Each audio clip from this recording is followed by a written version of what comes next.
The sun itself emits light in all directions, but space beyond Earth's atmosphere is essentially a void. So without intervening matter there's no scattering to make the solar disk appear bright to the naked eye. If you looked at it directly, which you shouldn't, it would look like a black sphere against the blackness of space.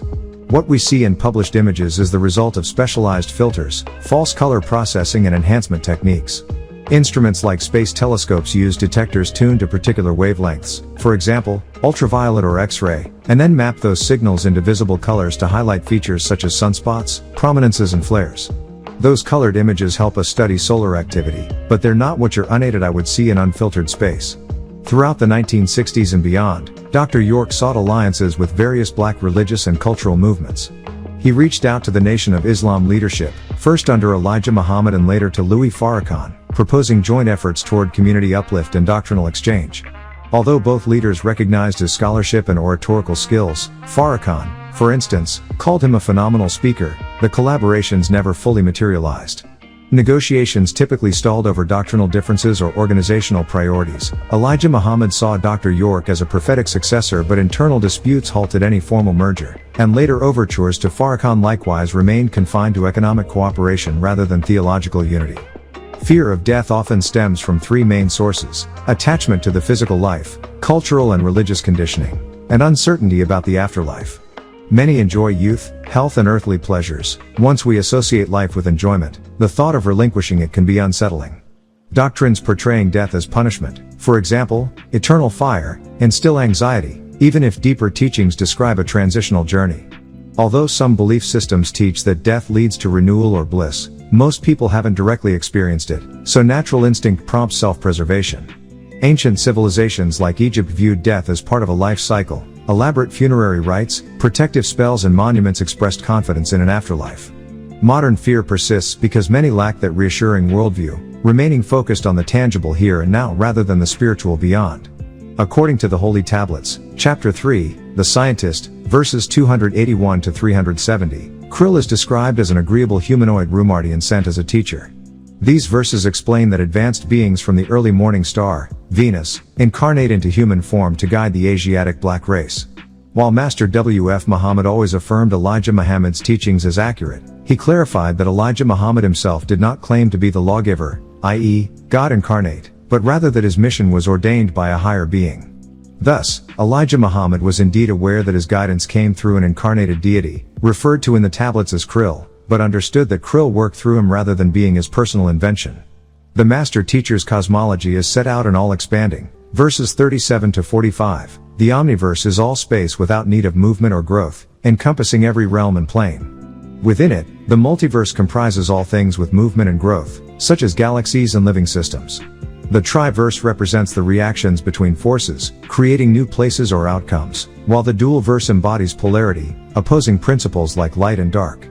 Finally, the universe is a point in space-time and material, our physical cosmos. The planes, for example, the plane of force, the essence of energy, and the spiritual and mental planes, are nested within these layers. Planes involving movement belong to the multiverse, interactive or thought-driven realms align with the triverse, and polar dimensions correspond to the dual verse, all contained within the omniverse. Classical teachings distinguish two types each of soul and spirit. Drawing on Patra, the prism, verses 156 to 161, the soul includes the pilot light breath, nafas, and the emotional expressive self, ba, while the spirit encompasses the mental or plasmatic body, ruah, and the pre-existing etheric double, ka. Etheric entities lacking a true soul can temporarily possess a human body but must follow strict spiritual rules, 192 to 209. They burn out after about 9 months not because a true soul is destroyed, but because a possessing spirit's capacity to sustain life without a genuine soul is limited. The individual soul itself remains eternal, only the occupying spirit force dissipates when its natural term ends or the soul withdraws. Book of Enoch 7:11, Birth of Cannibal Giants, the giants devouring mankind and beasts. Cannibalism recorded in 2 Kings 6:28 to 29, Lamentations 4:10, Ezekiel 5:10, Deuteronomy 28:53, Isaiah 49:15. Gods taught cannibalism, white magic, and spellcasting, practices that continue today behind closed doors. Book of Jubilees 5:1 to 3, Multiplication, Corruption, and Cannibalism. Worship of spirits as angels, rooted in milk, some spirits good, some evil, all shape-shifting. The Bible and Quran confirm evil spirits of their God, and record possessions, Matthew 17:14-20, Mark 9:14-29, Luke 9:37-43. Like Judas, you may be possessed yet unaware. Wicked spirits drive slander, gossip, and pride. They fuel greed and secret backbiting, and mask their inner wickedness with false piety. Working against our people through slander, you think you help, but you're manipulated by spirits. They direct you to slander loved ones. Your true motive, selfishness, drives your actions. Spirits deceive you. You cannot see yourself. Some revert to old school Islam/Christianity. Spirits gain power. Aliens need your blood and melanin. Aliens need your soul. Translators exploit the soul/solar pun. You slander under spirits' influence. They conspire against the divine work. Divide and conquer starts with internal gossip. Groups fracture from within by their own slander. Look in the mirror. You deny your part in the division. You lie to yourself about your righteousness. You are often the problem. Though well-intentioned, you mean well, yet harm results. You claim to know, but do not recognize your own faults. You call yourselves overseers or watchers, yet you step forward to judge others as if you alone have that right. You're wrong. It isn't you. Our ancestors watch over us and will expose anyone when the time is right. But you? You tear our people apart, dividing families and confusing the faithful. When you're confronted with slander or gossip, you refuse repentance. Instead, you meet criticism with self-righteousness and malicious deeds. Then you rage against anyone who challenges you. What a diabolical sight. We call ourselves the NWPU. The term NWPU, NWPIAN, names both our people and our culture. Wu-Nup is divine awareness, the spark in each of us that compels questions rather than blind acceptance. No matter what religious background you come from, Christian or otherwise, this divine awareness urges you to ask why, instead of simply believing. Here's how we approach spirituality. If you ask whether we believe in Jesus, we'll answer that we recognize all valid faith traditions. You see, the figure known as Jesus in Christianity corresponds to Isa in Islam and to Horus, in our ancient Egyptian framework. The Bible's account of a virgin birth mirrors the Egyptian myth of Osiris and his son Hor, born by ritual means after Osiris's death. Today's fertility clinics achieve similar outcomes through science. Ancient rituals of inseminating the Queen of Egypt with Osiris's seed were the earliest precedents for these miraculous births. Likewise, Cain and Abel's story parallels the Egyptian tale of Osiris and his brother Set, who slew him. Everywhere you look, the Bible's first chapters echo the older Sumerian Enuma Elish myths, which predate Genesis by thousands of years. The Enuma Elish is roughly 6,000 years old, while the Bible's compilation is about 2,000 years old, so it's clear which tradition came first. We trace all these scriptures back to their roots so you can see when later authors borrowed earlier texts, and why.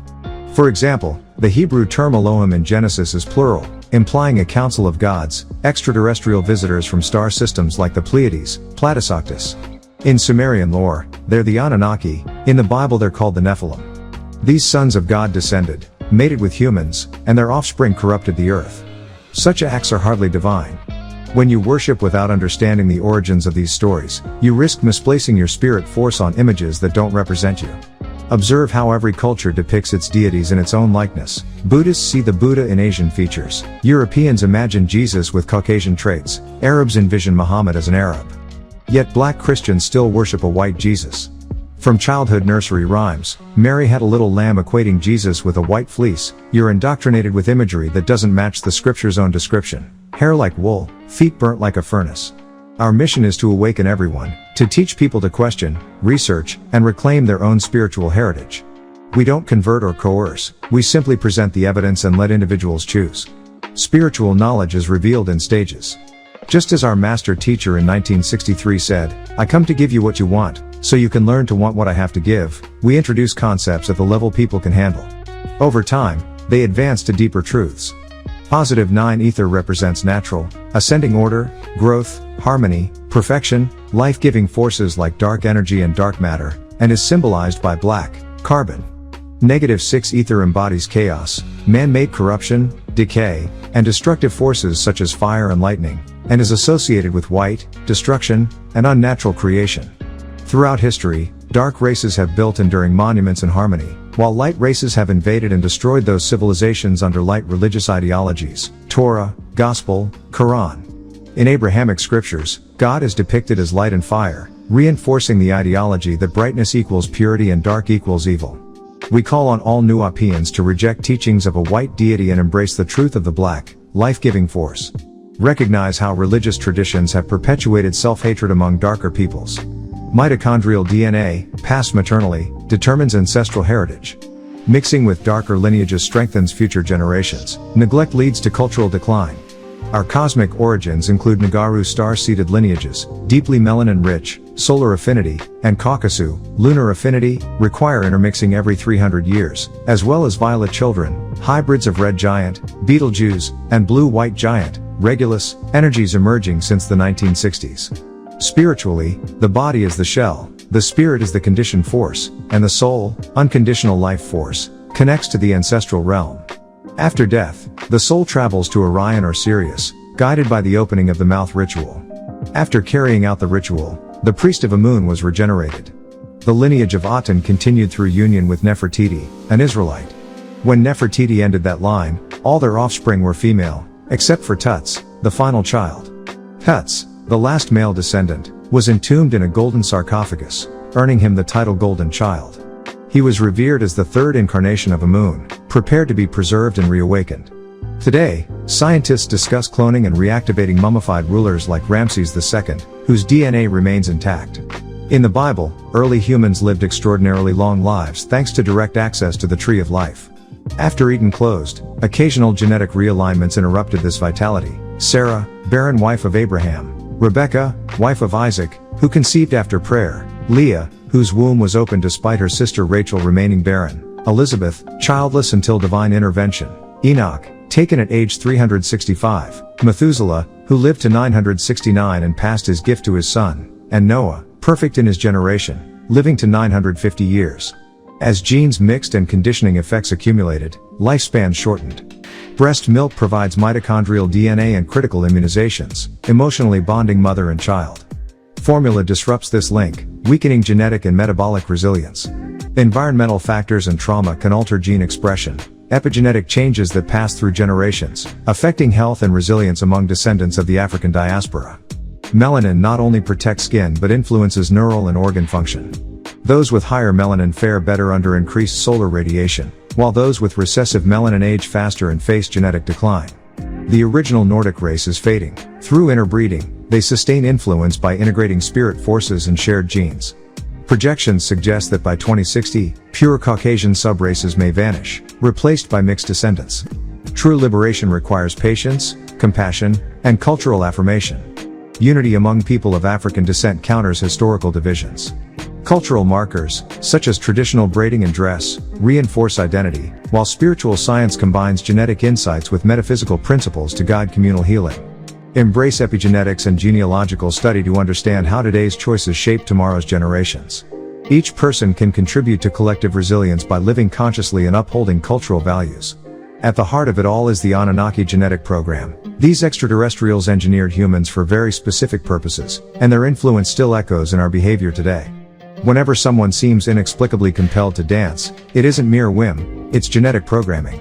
In ancient Hebrew, Strong's 5647, the word ab means to work, to serve, Genesis 2:5. Before the earth saw rain or a man to till the ground, that term already implied servitude, an allusion to early human clones trapped in Eden.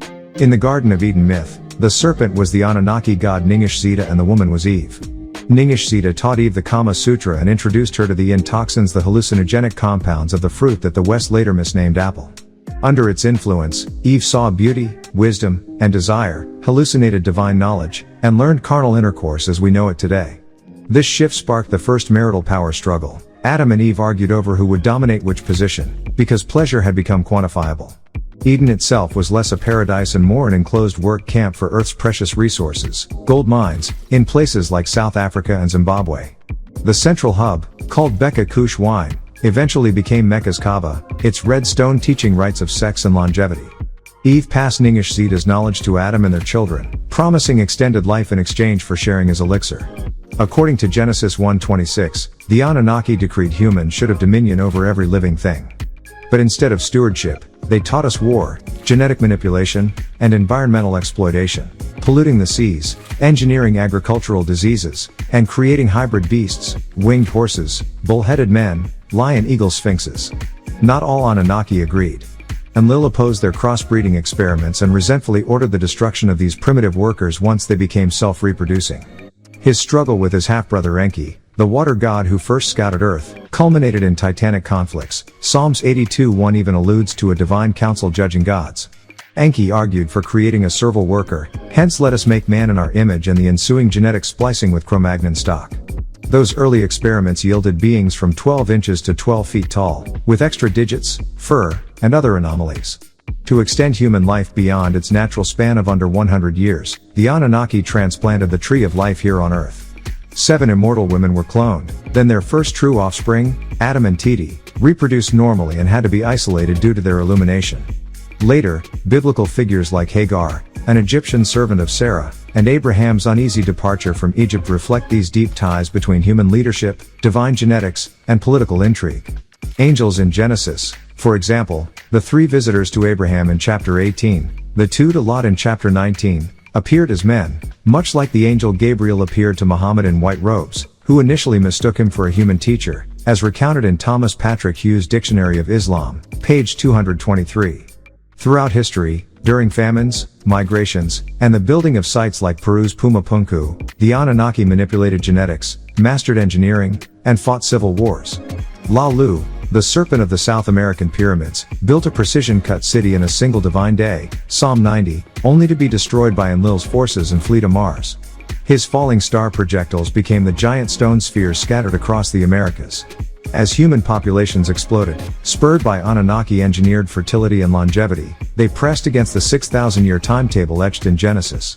Now, facing environmental collapse and resurging plagues, a new generation of power brokers seeks to buy more time by culling billions and unleashing novel pathogens. The story of humankind is thus inseparable from these alien architects, from Eden's enclosed drug garden to the gold mines of Zimbabwe, the Kaaba's red stone, and the astral battlefields of heaven itself. Understanding these genetic and mythic legacies is our only hope of reclaiming true dominion, this time, for human stewardship rather than servitude. The devil embodies evil against all beings.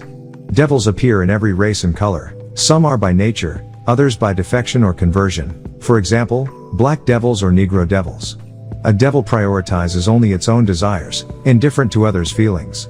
Contrary to popular depictions, horns, pitchfork, the real devil deceives through false images propagated in cinema and media. The devil has no true physical form of its own, no soul, yet can inhabit flesh and blood, linked by spirit, ether, to living bodies. These spirit beings can assume any race or appearance, as validated by both the Bible and the Quran. Believing the devil is confined to hell is a deception. The devil walked and conversed with God. Demons, fallen angels, jinn, are inherently liars. Their professions, titles, uniforms, or smiles are untrustworthy, especially for Negroids, who should beware betrayal and deceit at every turn. They operate on instinct, lust, violence, defilement, driven by animal nature inherited from simians, canines, and swine. Devils live by lies, treachery, and betrayal, reacting impulsively to feed their own primal urges: war, bloodlust, gambling, substance abuse. Possession. They speak through humans as Holy Spirit or Holy Ghost, masking their evil as divine inspiration. Religions introduced in Africa, via the Bible and Quran, revolve around unseen spirits, angels or devils, who masquerade as teachers of light and fire, sometimes taking human form. Satan, Shaitan, and 1/3 of the angels were cast to earth, taking on human bodies to deceive and enslave humanity. They appear daily among us, Canaanites, cursed seed whispering evil to their descendants, trapping ancestral souls in spiritual bondage. Ancestral liberation. To free your forebears from demonic enslavement, you must transform yourself, vibrate on the right spiritual frequency, key of F, through unified chanting, like tuning forks resonating together. This spiritual unity counters the devil's worldwide network, which operates on lower realms, using heavy metal and rock music's violent vibrations to disrupt ancestral connections and feed on evil emotions. The music industry's shift, Negroid artists emulating Caucasoid styles, symbolizes the loss of soul, as money-driven conformity aligns with the devil's image. Do not trust anyone's smile, profession, or invitation. Only those who chant in the key of F with you share true spiritual alignment. His story, Caucasoid history, spans 6,000 years, but for us, the original peoples, this is mere history, not prehistory. We were never cavemen, monkey men, or canine men. These are myths imposed by the slave masters. European rule, the Draconian era, lasted 6,000 Earth years, ending in 2000 CE. Since then, the pale race has been fading. Black women, mitochondrial carriers, should leave men with recessive, cursed, genes to preserve the mother goddess line, Europa. The Bible's 5 contradictory creation stories, Genesis 1:2, 1:26-28, 2:7, 2:21, 9:1, reveal its unreliability as history. Reject Arab and European slave-master religions, Quran, Bible, images, laws, systems, judicial, educational, political, historical, to form your own nation of your own, NWPU. True freedom lies in embracing one's own culture, language, Unawada, deities, ancestors, and nation, Yemisi, not seeking imitation or equality with heathens. The black race must ally only with people of color, Aboriginal Australians, Indians, Asians, not with Arab or European systems built on subjugation. Reject all slave-master faiths, Judaism, Christianity, Islam, and their offshoots, Rastafarians, Black Jews, etc., which derive from Hebrew Mesopotamian myths and exclude original African peoples. The pale race invented gods in their own image, portraying Yeshua/Jesus as a fair-skinned man and angels with non-nappy hair. Their Adam is etymologically ruddy, not black. They fabricated genealogies, Adam, Seth, Noah, Abraham, Moses, David, John the Baptist, Muhammad, none of whom were African. Their scriptures confirm the existence of angels as beings of light, sometimes eating angel food, yet these are spirit entities, not divine truth. Free yourself and your ancestors by rejecting false images, false gods, and false histories. Unite in your own spiritual frequency, key of F, and culture, to reclaim ancestral power and sovereignty. The earliest rabbis of Judaism, 33 CE, broke away from mainstream Judaism to form a new group called Christians. In Luke 3:23-28, the Gospel provides a timeline, tracing Jesus' human ancestry from Adam, the Son of God, down through successive generations to Jesus, whom Christians revere as the Son of God born some 2,000 years ago. After Christianity, another group separated to form Islam. The Prophet Muhammad's genealogy is similarly recorded person after person, culminating in his birth on August 20, 570 CE, as noted in traditional Islamic historiography. According to these rabbinic, Christian, and Islamic records, the seed of Adam extends no more than 6,000 years back. All three traditions place Adam's creation in Mesopotamia, not Africa, with Eve, Hawa/Kawa, fashioned from Adam's rib while he slept. In contrast, archaeological and paleoanthropological discoveries in Africa, particularly in South Africa, trace human ancestors back millions of years, not merely 6,000, establishing Africa as the true cradle of humankind. The original human blood type is claimed to have been Rh positive. Rh negative types appeared later through intermixing, leading to claims that some groups sought African pure, rich, positive blood. This alleged vampiric pursuit of positive blood underlies Europe's rape and enslavement of Africans, and attempted interbreeding, as well as Arab and later European slave trades.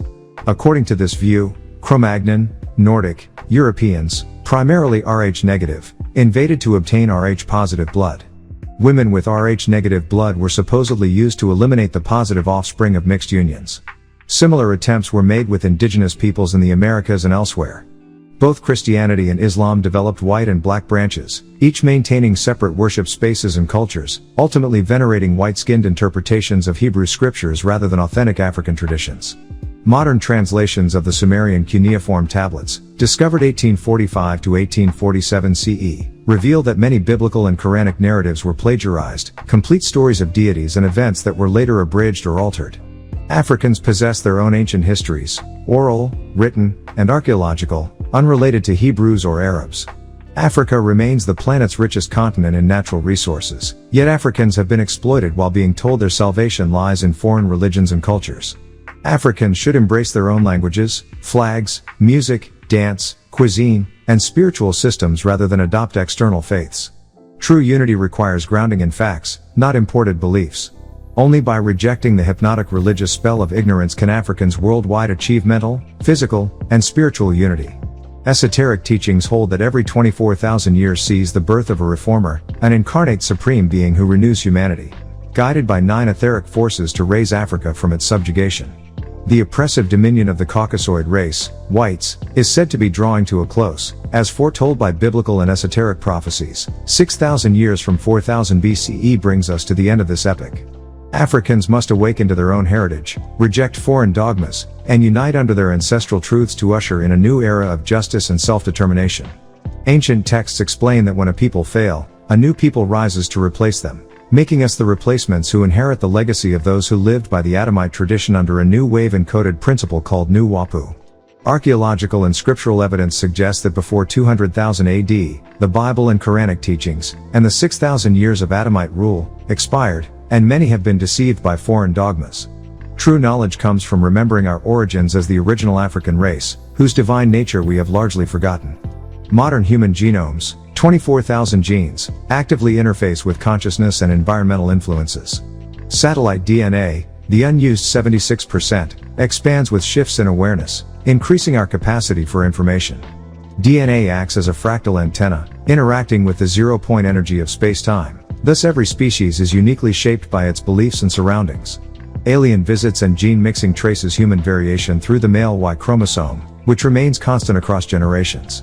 Nauru entities mixed with the original Sans people in South Africa and ancient Antarctica, giving them positive, Rh+, blood types, A+, B+, O+. Later, Pleiadians, Draconians, and Illyrians introduced negative, Rh, blood types and Nordic traits, blonde hair, blue eyes, during migrations through Central Asia and into Europe around 40,000 years ago. Positive blood types emerged from Nauru and Sans hybridization, while negative types arose from Pleiadian/Anunnaki crossbreeding that created the Aryan phenotype. The Y chromosome parallels mitochondrial DNA in its unbroken lineage, self-repairing without fusion, preserving male descent from ancient extraterrestrial ancestors like Noah and Seth. Ancient scriptures describe the Elohim, extraterrestrial shapeshifters, Anunnaki, Pleiadians, Draconians, who created the first Homo sapiens, Adapa and Titi, around 3761 BC. One Elohim, lamed, became Yahweh, engineering our 120-year lifespan by altering telomeres. Subsequent crossbreeding with animal species, baboons, canines, pigs, and various alien lineages produced diverse races of humankind: Nordic, Europe, West/East African, Negroid, Middle Eastern, Asian, and Draconian hybrids. Humanity's roots extend far beyond traditional Adamite narratives. Through the combined lens of genetics, ancient texts, and extraterrestrial contact, we see a complex tapestry of hybrid origins. Further research into DNA's cosmic interactions may reveal our true divine potential.